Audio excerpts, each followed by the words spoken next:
ये जो rectangular piece of glass है ना, इसे अपन कहते हैं ग्लास स्लैब। और स्कूल में हमने इसको देखा था और हमारे शिक्षक महोदय या महोदया ने जब हमारे सामने ऐसे रखा था और उसके बाद कहा था कि यहां से देखो, एक पिन दिख रही होगी, दो पिन दिख रही होंगी और ऐसे लगाना है उसको।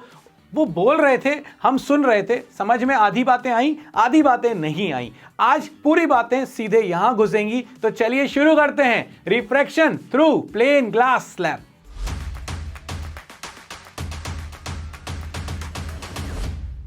जब हम प्लेन ग्लास स्लैब को देखते हैं ना, वैसे तो यार ये देखो 3D है ना, मगर जब सामने से देखोगे तो तुम्हें क्या दिखेगा, एक रेक्टेंगल।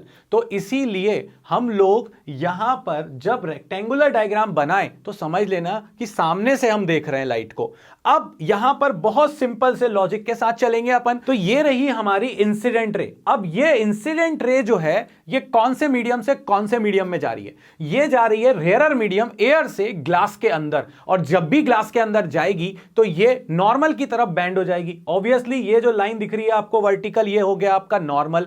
रे जा रही थी बिल्कुल सीधी, ये डॉटेड लाइन जो दिखा रही है, बट क्योंकि ये नॉर्मल की तरफ थोड़ी सी बैंड हो गई तो ये हो गई है आपकी रिफ्रैक्टेड रे। अब ये जो रिफ्रैक्टेड रे है, जब ये बाहर आएगी, कहां से बाहर आने वाली है? ये रिफ्रैक्टेड रे बाहर आएगी इस पॉइंट से। ये अब डेंसर मीडियम से रेयरर मीडियम में वापस आ रही है। डेंसर मीडियम से रेयरर मीडियम में आ रही है तो ऑब्वियसली ये आपके पास नॉर्मल था, इस सरफेस पे अवे फ्रॉम नॉर्मल ये बैंड हो जाएगी। अवे फ्रॉम नॉर्मल बैंड हो जाएगी, ये बात तो समझ में आ गई। मगर ये दोनों सरफेसेस कैसी हैं? ये दोनों सरफेसेस हैं पैरेलल, और पैरेलल सरफेसेस हैं तो इसीलिए जब ये एयर से ग्लास में आई थी तो ये नॉर्मल की तरफ जितना बैंड हुई थी, इतना एंगल, उतना ही एंगल ये अवे फ्रॉम नॉर्मल हो जाएगी जब ये बाहर जाएगी। यहां पर ये जा रही थी ऐसी और ये इतना बैंड हो गई। तो ये जो बैंड हुई है हमारी रे, ये वाली रे जो बाहर निकली हमारी, तो ये दोनों एंगल सेम है। इसीलिए इंसिडेंट रे जो सीधी जा रही थी ऐसी, और ये जो इमर्जेंट रेज हैं, ये दोनों रे इंसिडेंट और इमर्जेंट ये आपस में हो जाएंगी पैरेलल। और अगर ये दोनों पैरेलल हो गई तो भाई ओवरऑल आप देखोगे तो आप कहोगे रिफ्रैक्शन नहीं हुआ। कई लोग मेरी बात से अग्री नहीं करेंगे, बट मैं तो बेसिक डेफिनेशन पे जा रहा हूं यार रिफ्रैक्शन की। रिफ्रैक्शन कहता क्या है? रिफ्रैक्शन कहता है when a light ray goes from one medium to another it changes its path. अब अगर यहां पर ओवरऑल आप देखो तो यहां पर रे तो जा रही थी सीधी।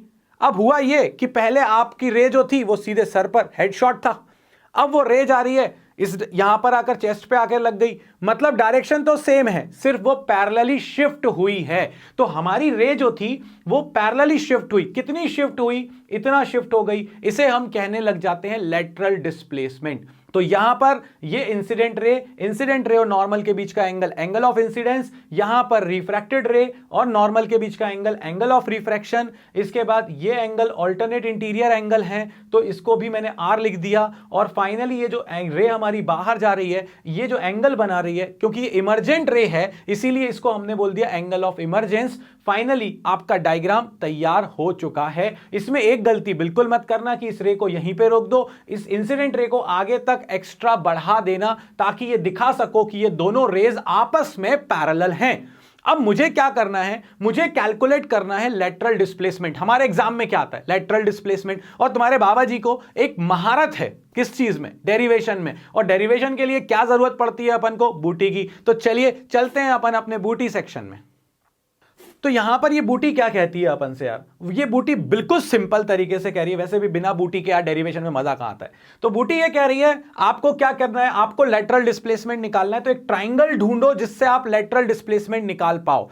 तो पहली बूटी थी लेटरल डिस्प्लेसमेंट के लिए ट्राइंगल ढूंढना। ये अपने पास लेटरल डिस्प्लेसमेंट था, ये अपने पास इंसिडेंट रे थी जो आगे बढ़ाई थी तुमने, और ये रिफ्रैक्टेड रे थी। इसके बेस पर अपने पास ये वाला एक जोन बन गया यहां पर, और इस जोन में जो ट्राइंगल बना उस ट्राइंगल को अपन को यूज करना है और उस ट्राइंगल से अपन के पास आएगा लेटरल डिस्प्लेसमेंट। बट प्रॉब्लम आएगी, और प्रॉब्लम क्या आएगी वो भी मैं तुमको बताता हूं। बट पहले अपने को एक लेटरल डिस्प्लेसमेंट का ट्राइंगल, उसके बाद दूसरी चीज। अब यहां पर जब आप ये ट्राइंगल लोगे तो आपको ई और एफ ये दो पॉइंट्स दिखेंगे।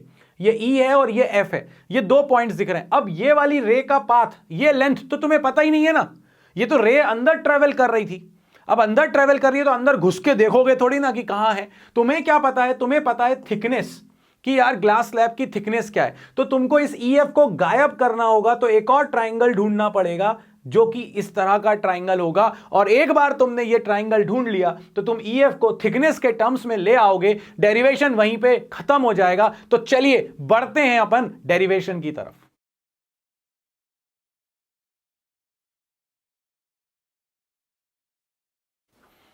तो यार बस एक ही बूटी का काम था, 2 स्टेप्स थी बूटी के अंदर। सबसे पहले अपन को चाहिए था लेटरल डिस्प्लेसमेंट। इसके लिए ये ट्राइंगल मैंने तुमसे कहा था अपन को ढूंढना है, ये एंगल हो गया है अपने पास 90 डिग्री। अब आप गौर से देखो यहां पर ये इंसिडेंट रे है ये वाली, तो अगर ये इंसिडेंट रे है और ये नॉर्मल है तो ये पूरा एंगल जो इंसिडेंट रे के साथ बन रहा था, जो रेड कलर से इस समय हाईलाइटेड है, ये एंगल हो जाएगा एंगल ऑफ इंसिडेंस के बराबर। और ये एंगल है आपके पास बचा हुआ आर, तो ये छोटा सा एंगल जो होगा ये हो जाएगा आपके पास I माइनस आर।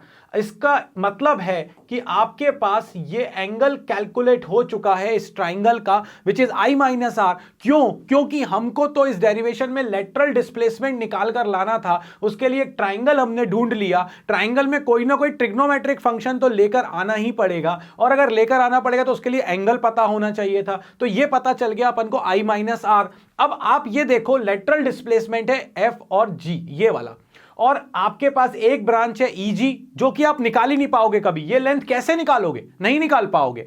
अगर निकाल सकते होते तो भी EF ही निकाल पाते, ये बीच वाला पॉइंट कैसे निकालते हवा में, कैसे कैलकुलेट करते? तो इसीलिए अपन कौन सी 2 साइड्स को लेने वाले हैं, एक FG जो कि लेटरल डिस्प्लेसमेंट के बराबर है और दूसरा EF। अगर ये एंगल है तो ये परपेंडिकुलर और ये हो गया हाइपोटेन्यूज, तो उसके अकॉर्डिंग आपके पास साइन I माइनस आर की वैल्यू आ गई FG which is equal to this lateral displacement upon EF, hypotenuse हो गया EF।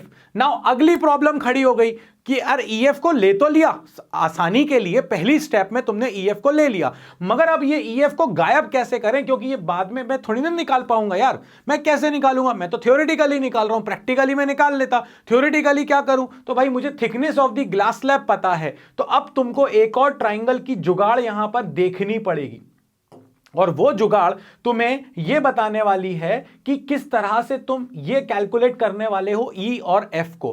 अब EF को कैसे कैलकुलेट करें? थिकनेस तुमको पता है ये वाला सेक्शन, और EF तुमको कैलकुलेट करना है।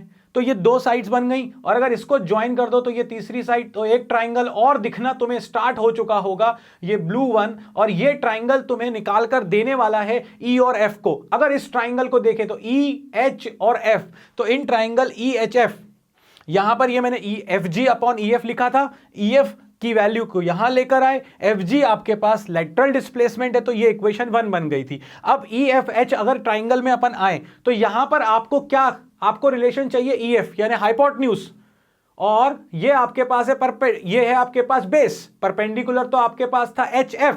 तो अगर ये आपके पास बेस है EH और ये आपके पास हाइपोटेन्यूज है, तो ये बेस और हाइपोटेन्यूज में रिलेशन क्या आने वाला है? Cos R. तो कॉस आर क्या हो जाएगा आपके पास? EH upon EF, EH upon EF। EH क्या है? E से लेके H थिकनेस, और EF आपको निकालना था, तो EF आ जाएगा यहां पर। जैसे ही ये शिफ्ट होगा कॉस आर नीचे चला गया, और ये जो था सेक्शन भाई EH, ये आपकी thickness of the glass slab थी, आपने रख दिया इसकी जगह पर T।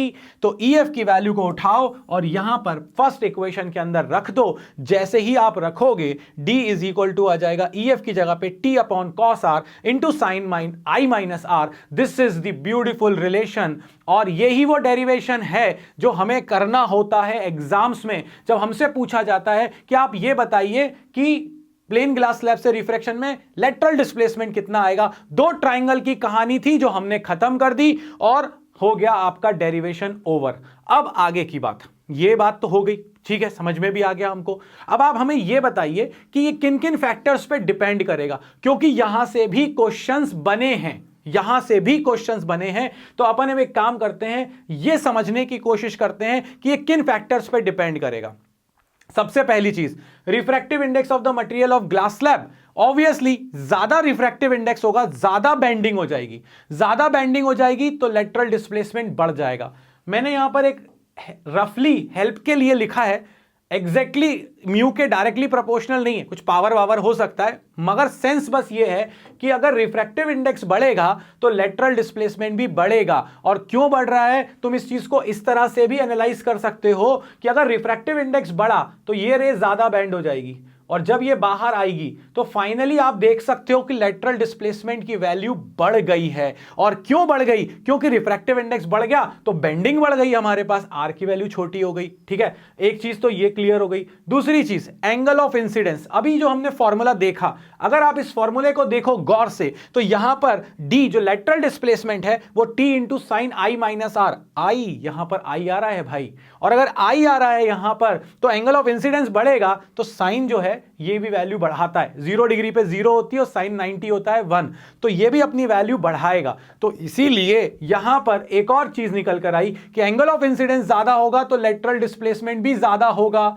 अब आप कितना मैक्सिमम कर सकते हो एंगल ऑफ इंसिडेंस, 90 डिग्री के बराबर। तो अगर आपने इसको 90 डिग्री कर दिया तो आपका मैक्सिमम हो जाएगा लेटरल डिस्प्लेसमेंट, जो कि थिकनेस के बराबर होगा। वैसे तो जब मैं क्रिटिकल एंगल के बारे में बताऊंगा तब तुम्हें इसके बारे में ज्यादा बताऊंगा, बट फिर भी अगर एंगल ऑफ इंसिडेंस 90 डिग्री है, ये देखो 90 डिग्री हो गया नॉर्मल से, ये रे ऐसी अंदर आएगी और ऐसी चली जाएगी, तो एक्चुअली में जो आपका लेटरल डिस्प्लेसमेंट है वो थिकनेस के बराबर हो जाएगा। अब आप में से कई लोग मुझसे आर्ग्यू करेंगे, मुझसे लड़ने भी आ सकते हैं कि ये 90 डिग्री हो ही नहीं सकता।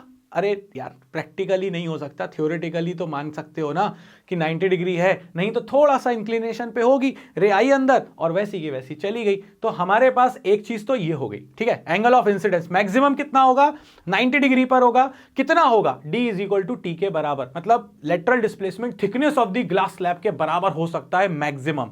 इसके बाद हमारे पास जो लास्ट पार्ट आता है thickness of the glass slab, इस पर मैंने अलग से तुम्हारे लिए कुछ हेल्प के लिए रखा है। अगर मेरी ग्लास की स्लैब थिन है, जैसे कि ये सेक्शन है, तो लेटरल डिस्प्लेसमेंट बहुत थोड़ा सा है, और अगर मैंने थिक रख दी यहां पर तो देखो रे को क्या है, ज्यादा देर मिली बैंड होने के लिए, इसीलिए लेटरल डिस्प्लेसमेंट भी ज्यादा है। तो 3 फैक्टर पर डिपेंड कर रहा है, थिकनेस डायरेक्ट दिख रहा है, एंगल ऑफ इंसिडेंस डायरेक्ट दिख रहा है, और रिफ्रैक्टिव इंडेक्स भी दिख रहा है। यहां पर अगर रिफ्रैक्टिव इंडेक्स अपने पास आता है ना, तो अपन लोग फिर आंसर के साथ में कलर को भी ऐड कर सकते हैं। क्यों, क्योंकि रेड कलर सबसे कम बैंड होता है, उसके लिए लेटरल डिस्प्लेसमेंट सबसे कम, वॉयलेट के लिए लेटरल डिस्प्लेसमेंट सबसे ज्यादा होगा। क्यों होगा, क्योंकि उसका वेवलेंथ सबसे कम। वैसे इन 3 फैक्टर से तुम्हारा काम हो जाना चाहिए। तो ये था refraction through plane glass slab. Hopefully ये पूरा का पूरा तुम्हारे दिमाग में बैठ गया होगा, तुम्हें मजा आया होगा, और अब तुम इसको भूलने वाले नहीं हो। और मैंने तुम्हें दिखा भी दिया कि कैसे दिखती है तुम्हें वो ग्लास स्लैब,